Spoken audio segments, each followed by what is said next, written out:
In this video, I'm going to teach you how to verify domain and system IO. To do that, first head over to their website, which is system.io. Then from in there, input right here your email address that you wish to use and click on this button in order to completely sign up. If you already have an account, proceed to click onto this sign in option. Now here is my actual dashboard. Now in here, what we can do is we first need to add the domain into our account settings. Proceed to click right here into your actual account and click on settings option. From in there, you can see this.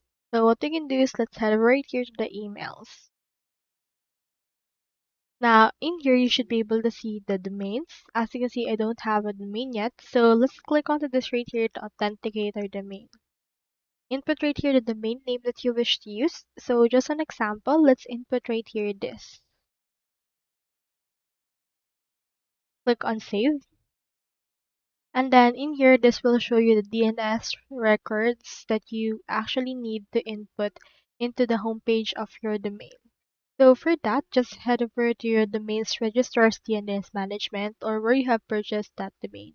So if you purchased this domain on GoDaddy or Namecheap, head over to there, then input this record types, names, and values right here. Once you have done that, this will automatically review it and verify it on your own right there. So do take note that you need to wait up to 48 hours for DNS propagation, then check the domain status in System IO, which will change into verified once the records are confirmed into this case. So proceed to add this domain authentication instruction and it will be added right here into your domain section. So that's all there is today and I hope this video helped you out.